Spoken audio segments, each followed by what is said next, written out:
পাচ্ছি এখানে অনেকগুলো বিষয় এখানে আলোচনা হয়েছে।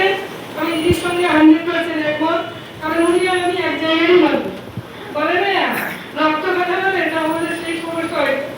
যাই হোক, আমার মনে হয় সংবিধান আমাদের কিছু গণতান্ত্রিক অধিকার দিয়েছে, সংবিধানে কিছু আমাদের গণতান্ত্রিক অধিকার আছে। আমি এদেশের নাগরিক, সেটা প্রমাণ হয়েছে বারবার। তো আমার কিছু বলার যখন সংবিধান অধিকার দিয়েছে, তুমি কে মানুষ, কেন অধিকার তোমাকে আমরা দিইনি।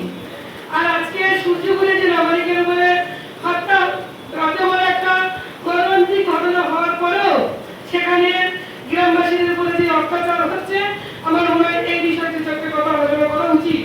তার কারণ আমার এক ভাই স্কুল চালাই, যে দাদা উনি বললেন যে আমরা 5টা বছর চুপ করে বসে থাকি। আমি এই কথাটা দাদা তোমার সঙ্গে একমত নয়, তোমার ছোট বোন হিসেবে আমি দুঃখিত। তার কারণ ঘরে বসে থাকলেও অত্যাচারের সম্মুখীন হতে হবে। আমরা এই অত্যাচার থেকে বাঁচবো কি করে, সেই রাস্তাটা আমাদের বের করতে হবে।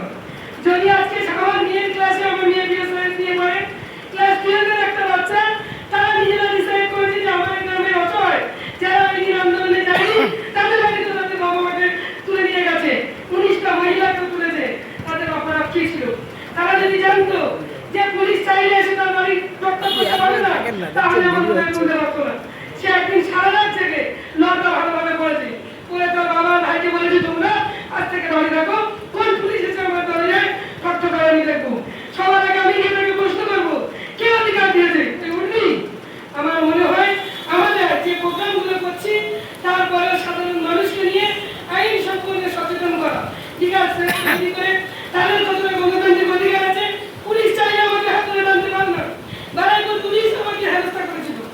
আমি যখন প্রত্যেক ডিপার্টমেন্টে কমপ্লেন করেছিলাম, মহিলা কমিশন থেকে আমার ফোন করে জিজ্ঞাসা করেছিল দিদি আপনার কার বিরুদ্ধে কমপ্লেন, আমি সত্যি বিচার করবেন? আমার পুরো পুলিশ ডিপার্টমেন্টে দিতে কমপ্লেন, আমার মুখের কথা নয়, সিসিটিভি ক্যামেরা প্রমাণ আছে। কারণ আমি কোনো অপরাধ করিনি, আমার অপরাধ অন্যায়ের বিরুদ্ধে প্রতিবাদ করা। পুলিশের টার্গেটে ছিলাম, এটা আমি জানতাম না।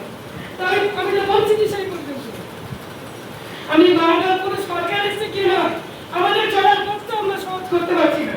এই দিদি বললেন আমার জাতির মানুষই আমাদের বড় শত্রু, তার কারণ তারা আমাদেরকে কোনদিন সচেতন করেনি।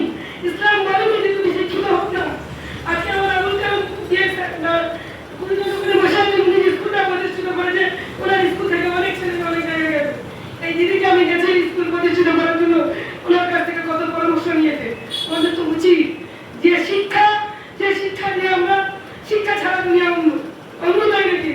আমার মেয়ে মাধ্যমিক পরীক্ষায় বসেছে, ওখানে ক্লাস সিট কেন নেওয়া হয়েছে, কারণ তার প্রশ্ন বলছে তুমি অন্য জায়গায় গেছে, সিসিটিভি ক্যামেরা দেখেছি, সেই শিক্ষক সরি বলেছে। স্কুলের মাস্টাররা যখন পরীক্ষা করতে যাবো, আমার সন্তান বলছে না আমার মা আমাকে জন্ম দিয়েছে, শিক্ষক আমাকে আলো দেখিয়েছে, ওই শিক্ষকের ভুল আমি করতে পারি না। তাহলে আমাদের শিক্ষাটা আমাকে দিতে হবে, আর শিক্ষকের মর্যাদা কতটা সেটা গুরুত্ব দিতে হবে। সবাই সচেতন করতে গেলে সবার আগে আমাদের শিক্ষার আলো করতে হবে। আর আমাদের ডিফেন্স